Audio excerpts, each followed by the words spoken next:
This is the time that we love at GGBC as fellow Breakfast Clubbers, getting to know our new members. We call them affectionately new kids. And the new kids here give us an opportunity to learn more about them, their life, their story, because it's all about relationships that matter at GGBC and the friendships that we build. Today, we have on our program two wonderful folks who are very familiar to the Breakfast Club, Brian Head and Gary McKinsey. And both of these new kids will be able to make a presentation today. Tell us about their life, about a journey that they've been on, something that's interesting and compelling for them. And then we will have a wonderful, iconic ceremony at the end here. And we'll see what happens with these presentations when we're done. So we'll start off with Brian Head. Each of their new kids will have between 10 and 15 minutes to make their presentation. So we'll start with Brian Head. And Brian retired last year as a school principal of Escondido Adult School after a 30-year career. And he began as a part-time instructor helping kids earn their GED or complete the high school diploma, and worked in various positions over the years. There are over 300 adult schools throughout California, usually as part of a school district, and they provide valuable educational opportunities for adults in the state. I'm going to move forward fast here. Brian was a Toastmaster for many years and enjoyed participating in contests, particularly for table topics. He thanks Patricia Fripp for introducing him to GGBC and has been a longtime user of Fripp VT.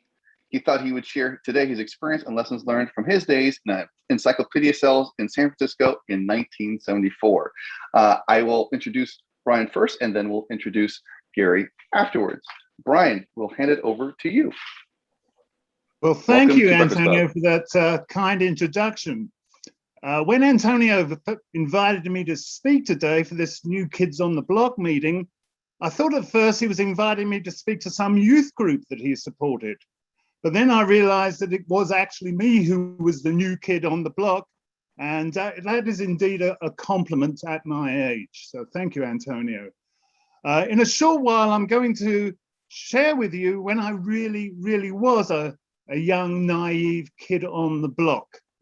But remembering the maxim, never turn down a speaking opportunity, stage time, here I am. Now, for many of us who have been Toastmasters, they will recognize this as my initial icebreaker speech, where the new member gets up in front of the group for the first time to share a little about themselves. Now, we have many speakers, presenters, authors, entrepreneurs, real estate professionals, and other professionals in this group. Many of us have indeed been through the Toastmaster experience and have learned to speak confidently in public and know the benefits, or as Patricia Fripp would say, enjoy the unfair advantage that the ability to speak or present in public has been in our careers over the years. So what is it about public speaking that makes it A, so powerful, but also so intriguing? We all admire a good speaker, and we know it when we hear and see one. I have a high regard for Dr. Jordan Peterson of 12 Rules for Life fame, and I've had the opportunity to see him a couple of times live down here in San Diego.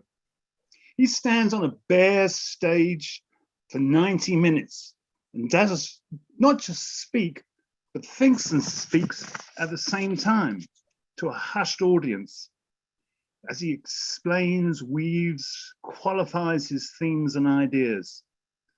So to answer the question, what makes public speaking so powerful, I'd like to quote Dr. Peterson himself. And here's something to really think about. Articulated speech is the highest human faculty. It is the divine gift. Wow, that's something to aspire to. Yes, speeches can move nations like Winston Churchill, mobilize armies like Julius Caesar, motivate sales forces like Patricia Fripp can do. They can also turn the important events and special occasions of our everyday lives into memorable events. As Hollywood would say, the right words at the right time can make all the difference, especially for interviews. Now, we hear the expression root causes a lot these days. And I reflected that even though I and my family have now resided into America for some 32 years, if I was to search for the root cause of why I am here in California, the root cause goes back to a time in 1974, when I first came to California and San Francisco in particular. So as promised in my bio, I thought I would share today how I got my first taste of America, my first experience in sales, and why I always knew someday that I would come back to California. It's a time when I was really a new kid on the block. I was just finishing up my degree in economics in Nottingham, UK, at the age of 22, when I attended this presentation on campus for an exchange program to the US, where you got a work visa for 3 months and could also spend some time traveling. This seemed like a great opportunity. Back in 1974, well, flying to America, that was something for celebrities or high-powered business people.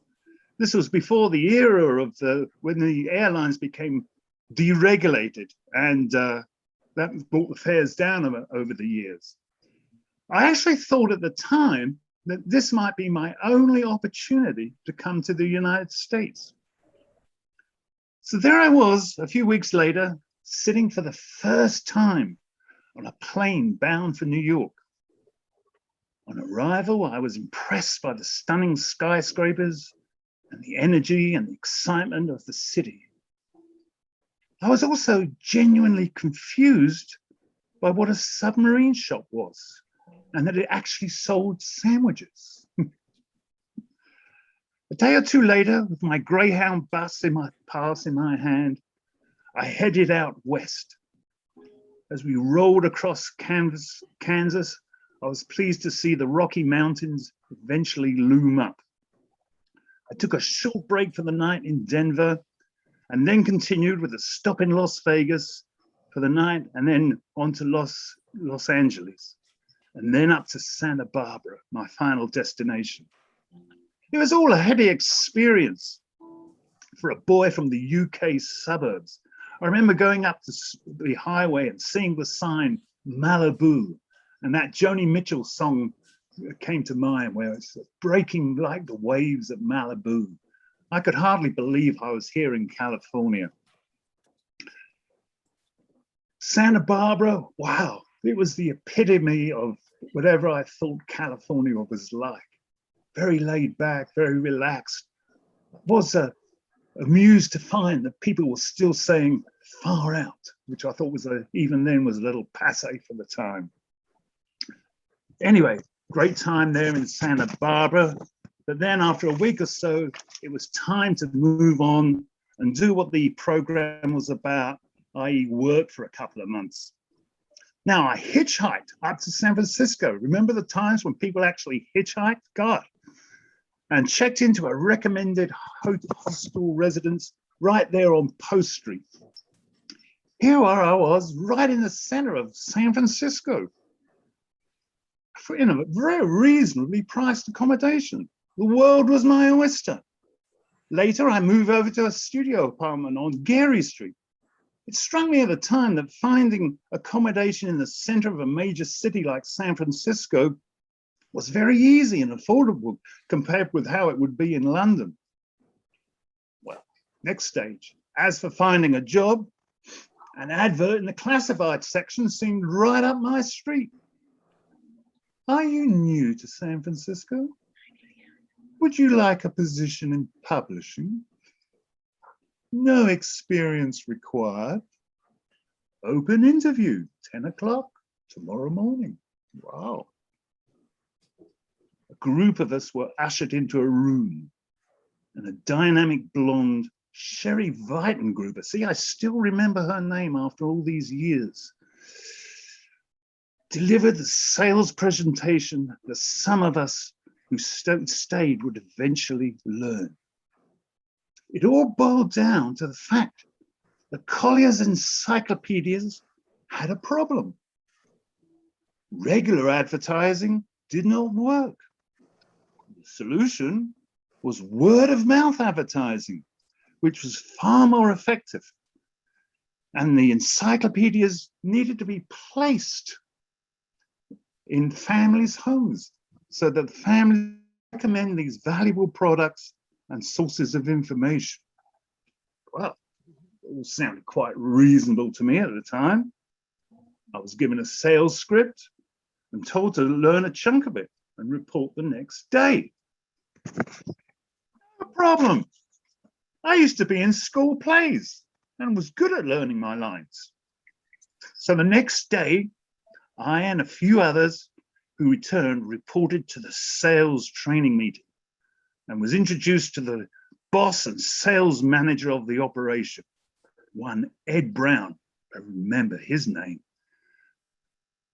Think of Ed Brown as someone like Alec Baldwin in that movie, Glengarry Glen Goss, if you've ever seen that.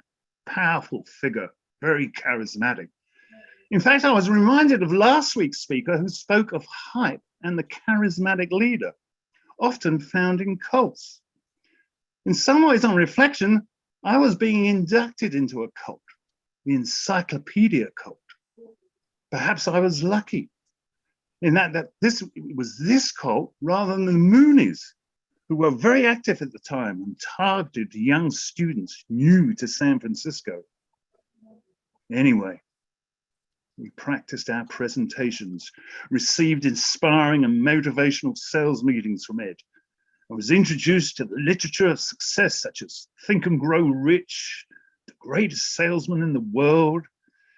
Ed was really charismatic and powerful in his mission to place these beautifully bound red and black encyclopedias in everyone's home. He had a very expensive Porsche car prominently parked in the local garage to demonstrate his success. It was all very, very exhilarating. We each had a bag of sales materials, and it was a very powerful presentation. Who wouldn't want these books? Would they be valuable to you if they were placed in your home? A couple of days later, I was ready to go out on my first of many missions into the field. Sherry Weitengruber was our team leader, the dynamic blonde. She would take about 10 of us into her van and we would head out to some community, usually in the surrounding Bay Area, where we would be assigned the neighborhood blocks that would be our territories. In the van on these trips to the field, the training would never cease as we practice our door openers, presentations, and closes. It was constant. No negativity or bad attitude was allowed. And if there ever was a lull, she would have us sing songs like, take me out to the field, take me out to the field. By the time we were dropped off in our territories, we were definitely psyched and ready to go. And this was the way it was for the summer. I got to see a lot of California. In the Bay Area, we took field trips to Sacramento, Fresno, even down to San Bernardino. And I enjoyed some modest success. I remember it was Milpitas where I actually made my first sale. Another maxim that was drilled into us incessantly: a winner never quits, a quitter never wins. And one particular day, I remember it well, it was August the 8th, 1974. That's okay. We good? August the 8th, 1974. Does that date ring a bell with anyone? An eerie quiet seemed to descend the neighborhood I was in as I was out prospecting, knocking on doors. I knocked on this door and was invited in. And there on TV was Richard Nixon giving his resignation speech. Quite a historic moment. And so this was my first brush with sales.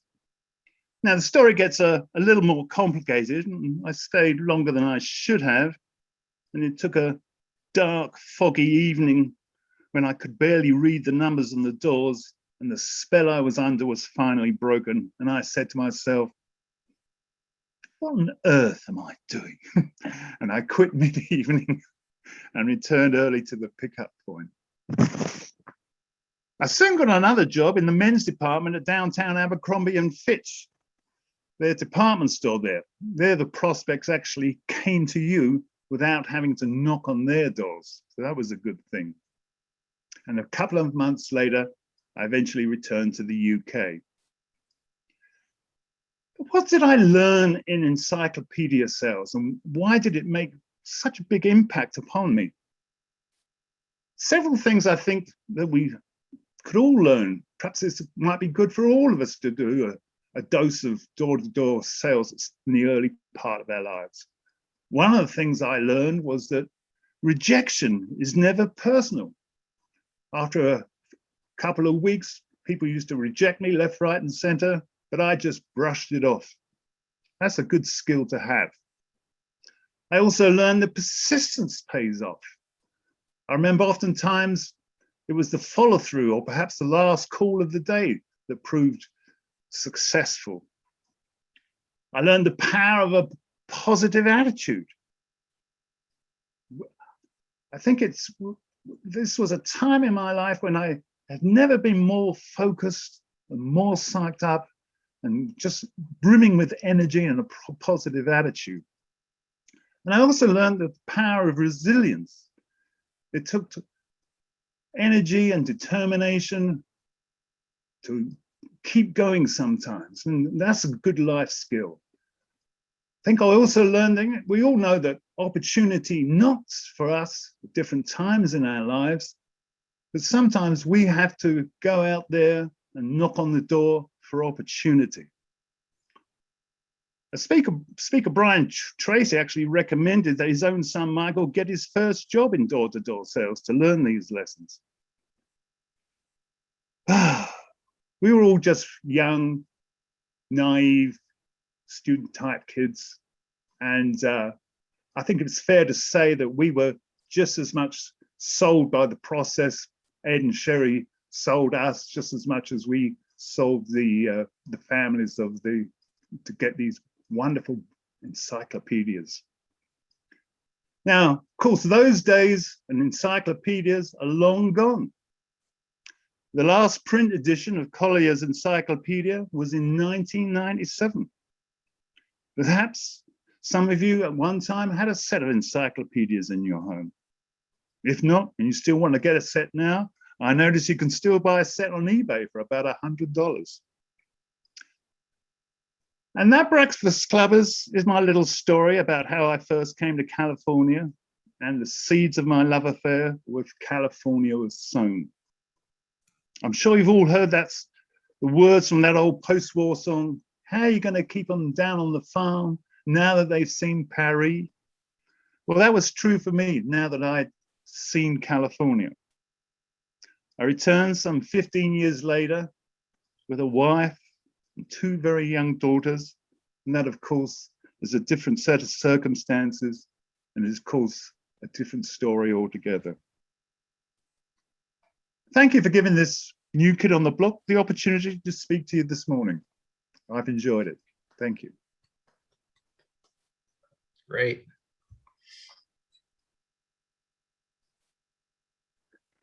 Thank you so much, Brian. That's terrific. We really appreciate you here. I'm just waiting for a quick little note from Gary. Gary is waiting for that little response from you. I haven't seen the question yet. Oh, okay. So here's what we have. It's 8:30 right now, and which is normally the time that we cut off. However, we normally also go till about 9 o'clock with Q&A. So the question here is from the membership. We have 28 members here.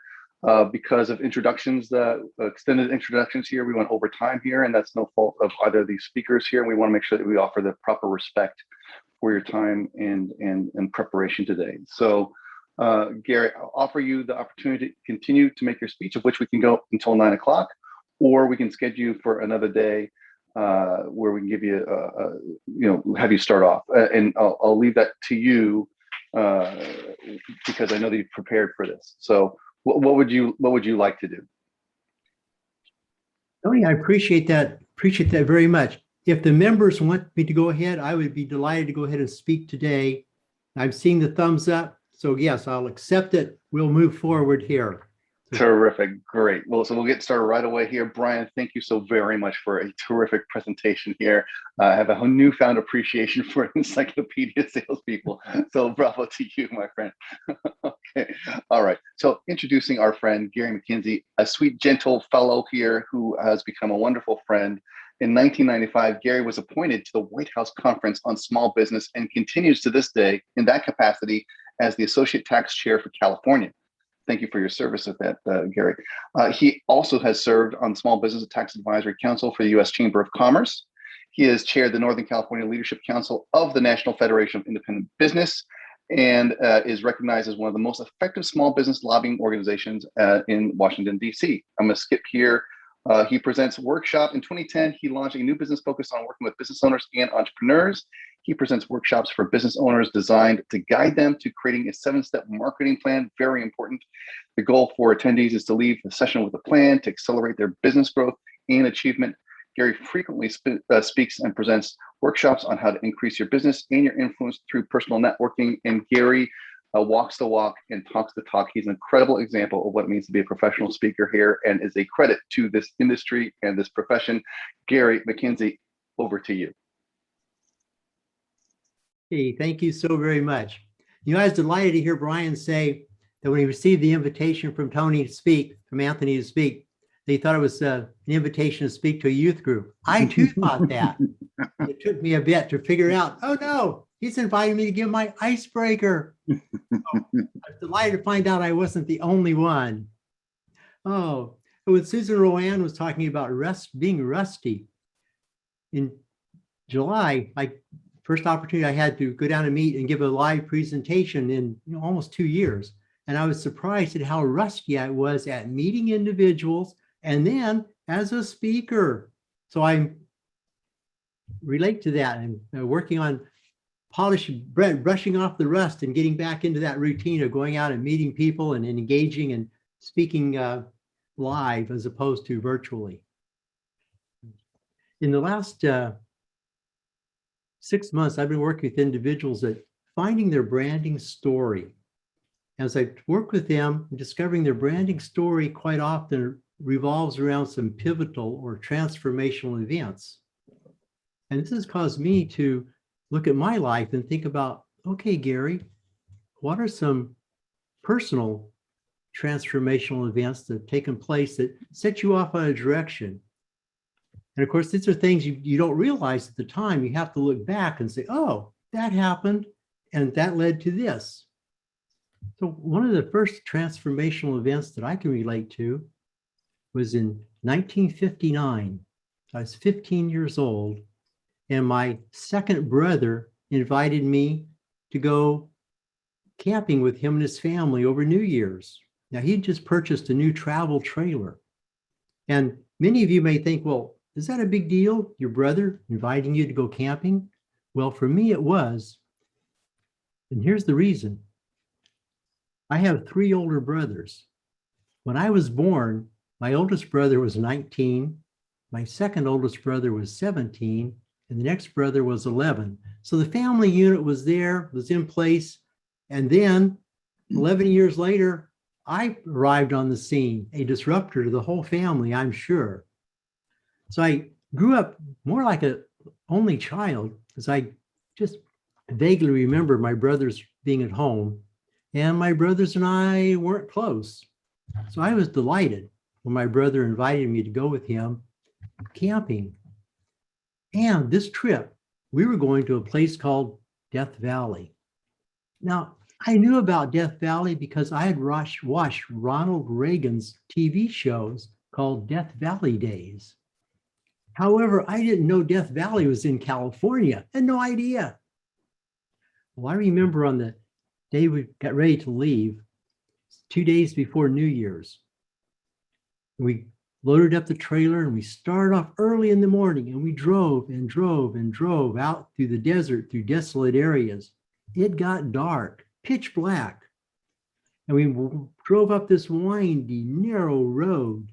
And finally, we came to the entrance to Death Valley. Now, we had no idea where we were really, because it's just pitch black, no one around. We said, but we finally made it. We were in Death Valley. So we spent the night there at the entrance station.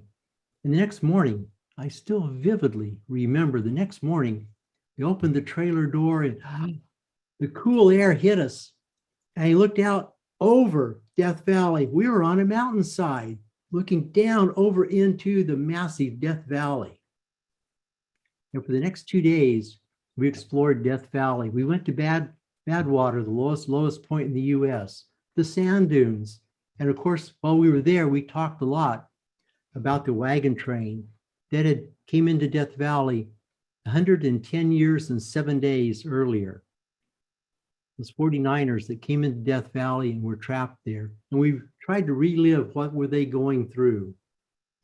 And of course, as I look back, this was a pivotal moment because it launched my love of traveling and hiking in the deserts and the arid areas of Southern California and Nevada and Arizona. And for the next 15 years, my brother and I and my family, every New Year's, we would go somewhere camping and hiking down in those areas, looking for ghost towns and just old mining areas. Just had a great time.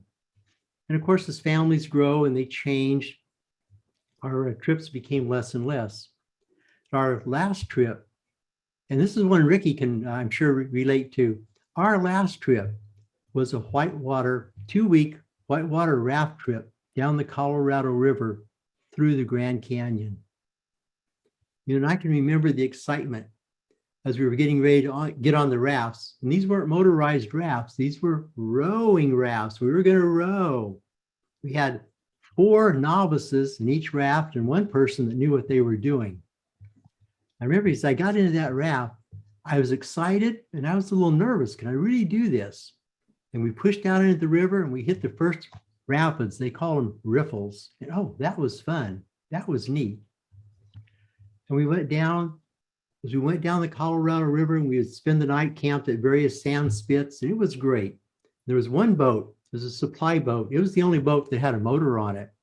And we'd only see that boat early in the morning and late at night. And the rest of the time they were way downriver. The exciting part came, and I believe it was called Volcano Rapid. As we pulled up to that one, the guide said, we're going to beach the boats and get out and take a look at this rapid. I wanted me to go with them. So we climbed up this lava flow and got to the point we could look down this massive rapid and parked down in the river sideways. And the Colorado River was our supply boat waiting. And I thought, ooh, if they're parked there sideways as if they're there to rescue us and pluck us out of the river, this is going to be quite an experience. And it was. As we went through that rapid, the boat went down, the water splashed up over us, and then would spit up into the air, and you'd see the blue sky and the red rim of the Grand Canyon, and then back again into the water. And we hung on, just knowing that any moment we were going to be thrown out of that boat. And then the relief as we were spit out of that rapid into the calm Colorado River, and the 4 individuals on our supply boat would all applaud, you made it. We didn't have to fish you out of the river. That was one of the exciting adventures and caused me to get this love of traveling. And another event that took place, this pivotal or transformational event. This event happened 3 months after I graduated from high school.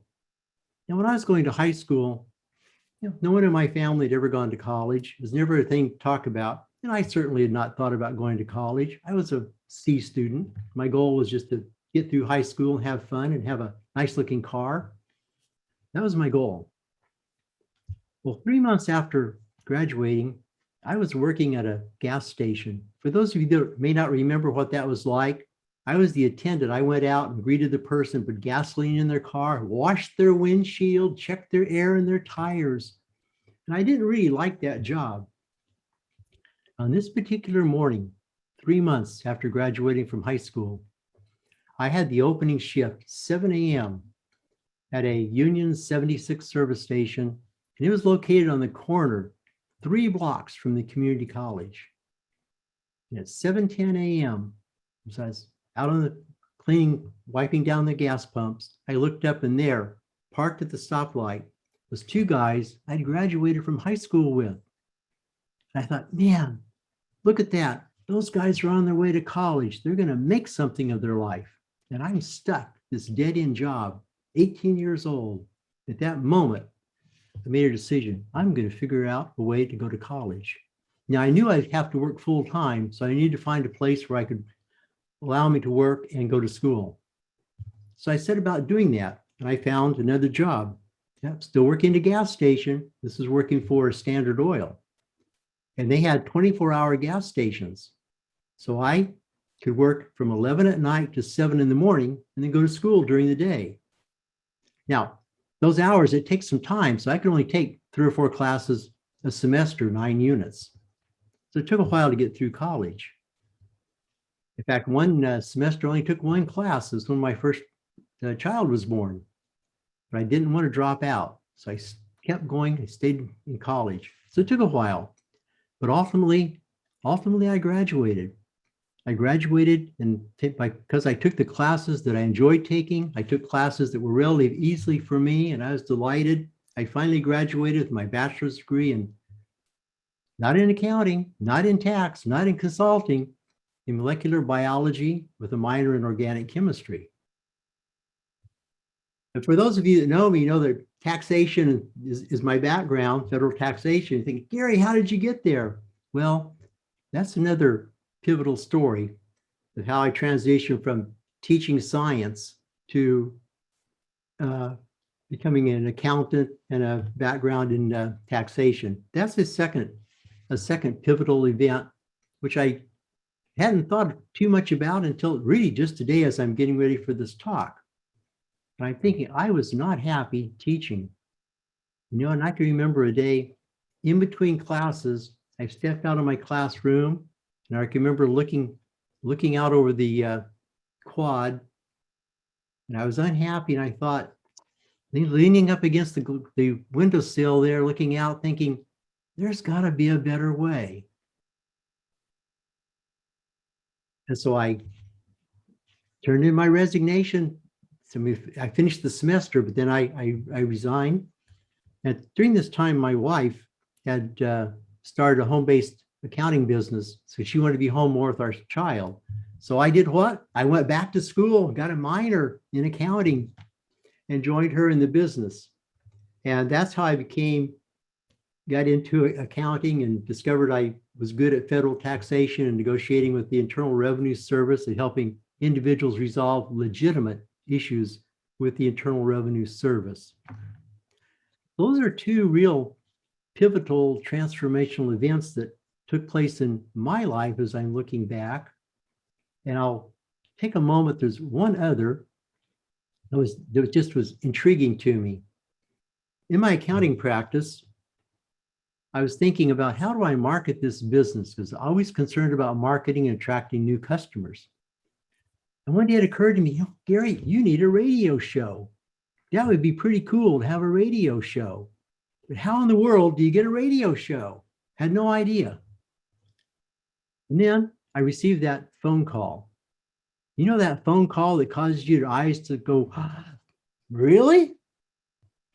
One of my clients who was a realtor called me and said, Gary, my boss who has a weekly radio show, her guest just canceled. Can you come down to the radio station and talk about taxation and real estate?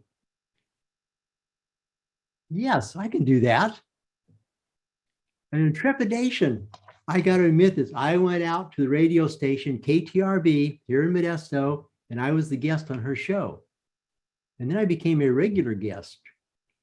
And then the station manager one day said, Gary, as we were finishing up this program, Gary, step into my office for a moment. So I stepped in. He said, have you ever thought about being a regular? How would you like to have your own program? Yes. And so for 3 years, I had a radio program from noon to 1, and it was a call-in show.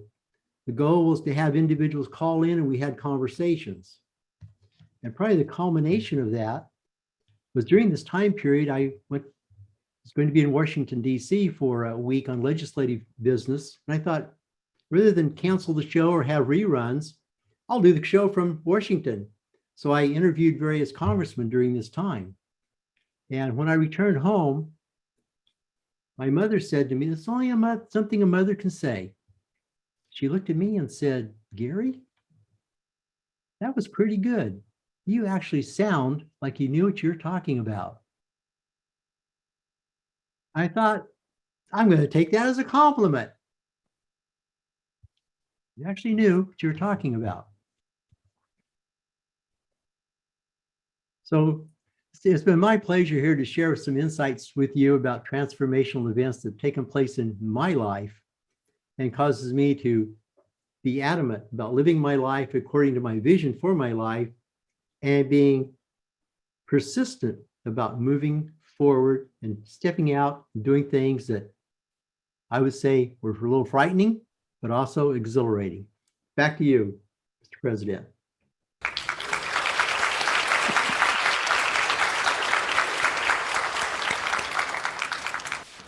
Wow. What a great, I'm kind of speechless after that. You know, it's so nice to get to know everybody, and Brian and Gary, thank you guys so much for sharing your stories. And I learned so much. And thank you for the laugh track, Patricia. That was a nice call. It's 8:46 now. Why don't we open it up for some questions? I know some of you are going to have some questions. So, Mr. President, are we going to do our? Oh, yes. Excuse me, Antonio. Assuming that's Ricky, and Reg, Ricky, Reg, and Pete. I'm assuming here. Yes, and before I do that, I do want to say that I've cleared with the censors the comment I was going to make. I think somebody's going to think that I was casting aspersions on Georgia. That's not the case. But when the story was told about the professor that walked because somebody wouldn't mask, I was going to say, I didn't know Alan Garber took any classes in Georgia.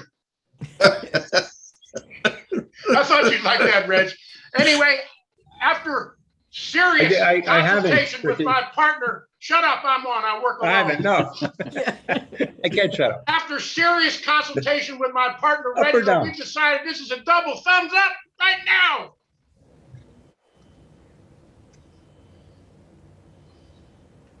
Thank you, Ricky. Thank you, Ricky. Great. Bravo, bravo. So I think we have consensus. All right, well, congratulations, you guys. You're official. Mr. President, something has become very obvious. One is that when we have new members, we need to do an onboarding and let them know when the time is appropriate, they are going to have to give a new Kids on the Block talk. Secondly, I do not believe if Gary and Brian realize the importance of the thumbs up or thumbs down process, because they've been with us for so many meetings, they probably did not realize if Ricky's committee voted down, they are off and we've already got their money. Well, as our beloved treasurer always said, the first rule in business, the first rule in clubs is take the freaking money. Money. What was the other one, Ricky? It was like if money's not the problem, or they so. Well, If money's not the answer, please repeat the question. Yeah. You know Reg. the three rules for lawyers is rule number one is get the money up front. Rule number two is it's the client's problem, not yours. Rule number three, get the money up front. Oh, yeah, Patricia. Well, I think what is so good about this is it's intriguing how you get to know people and you know very little about their background at the beginning. and I thought it was fascinating. I did not realize, as long as I've known Gary, that his first choice for profession was not to do with accounting and taxes. And I did not know my go-to educator in fact sold door to door. That's fascinating. Doesn't everyone start that way? No. Yeah. I think I started door to door too. So I appreciated everything that Brian had to say on that front.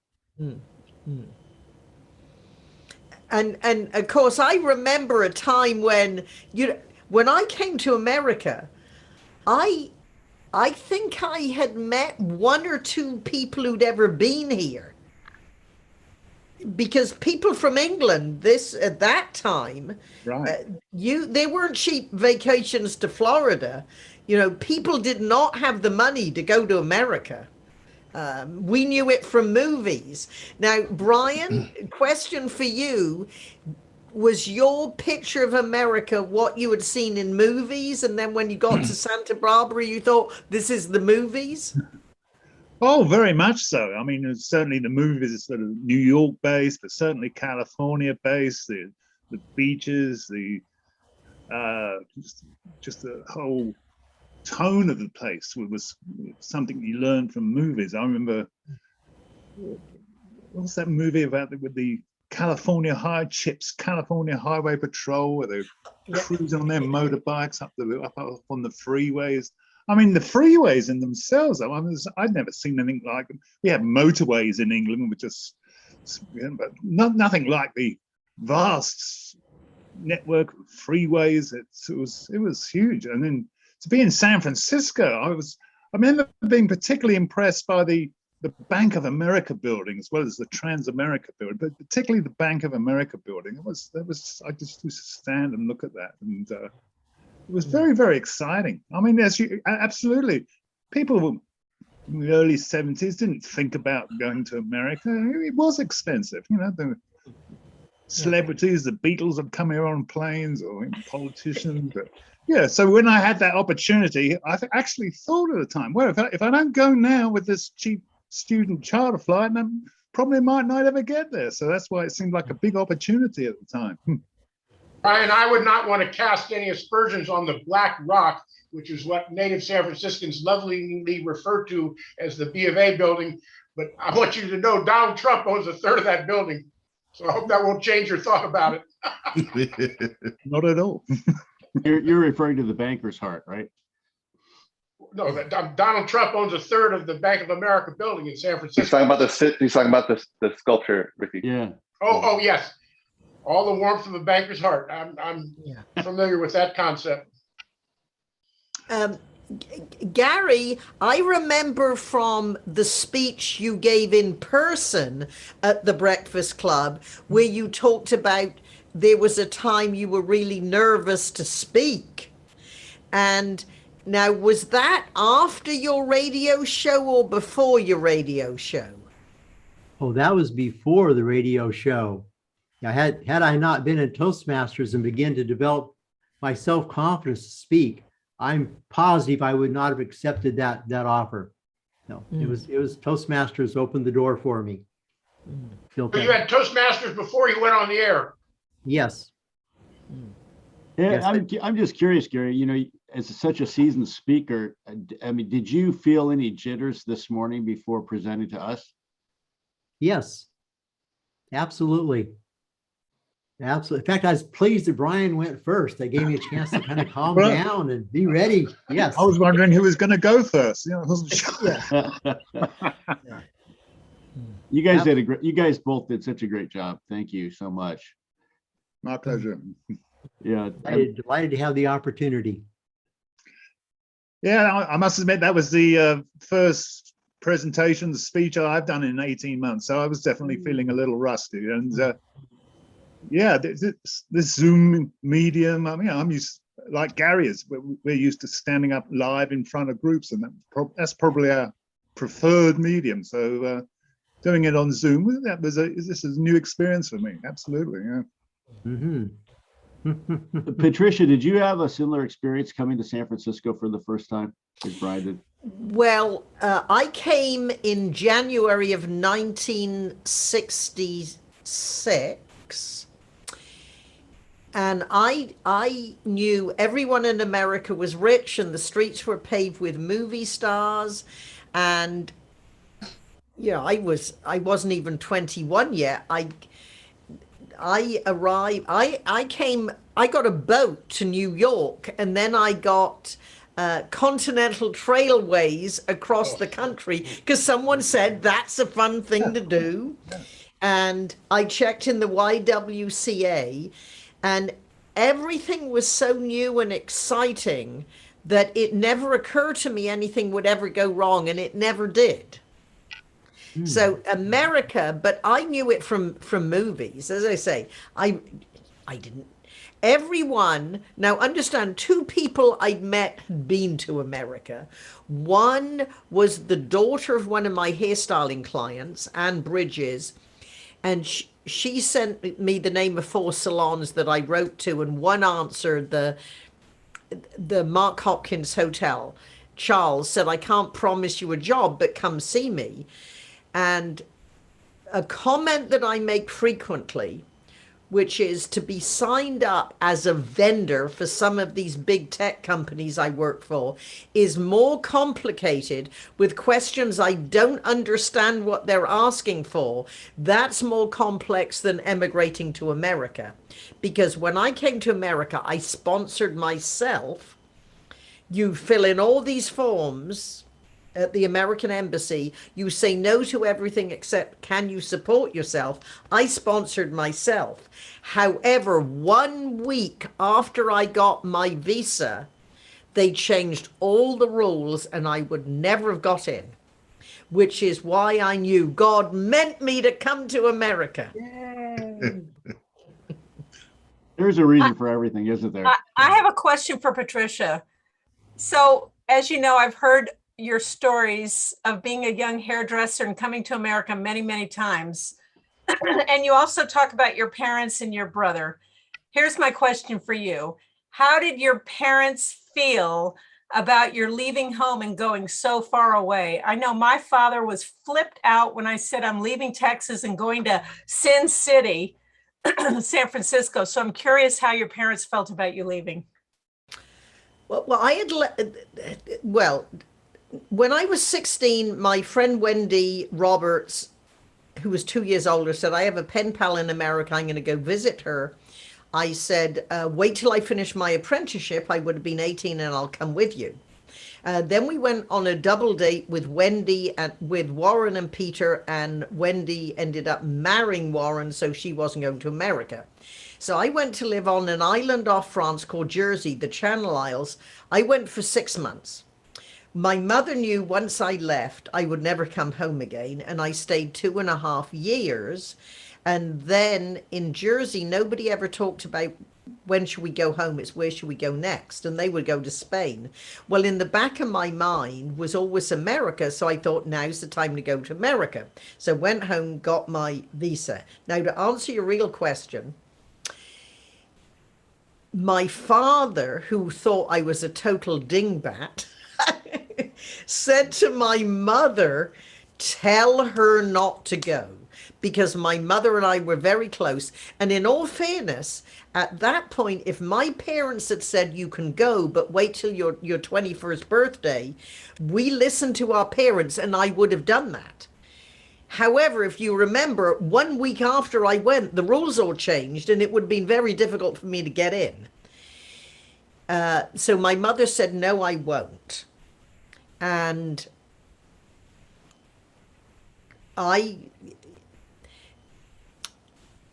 everything worked out, but I remember now I really didn't do any research. Everyone said go to San Francisco. I really didn't, this was before the internet, but I didn't get out an encyclopedia, even though we had one, and study America.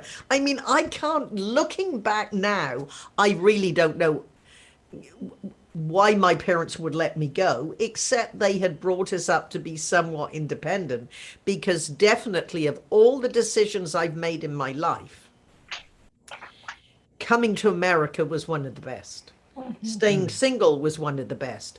Becoming a hairstylist was one of the best because it gave me access to develop relationships with people I would never have met, which evolved into speaking, which was also a great decision because I wouldn't be working at 76 years old if I was still a hairstylist. Right. Right. So that's a very long answer to a short question. Patricia, I have a Patricia-like question. Did father accept mother's wisdom with alacrity, or did that create a rift between your parents? Not that I know of. And my father, though, who was very smart, and Brian will relate to being a British father, because British people are very practical. And my dad said to me, you won't be able to call your mother every week, which I actually did. Then 2, you have a very good job.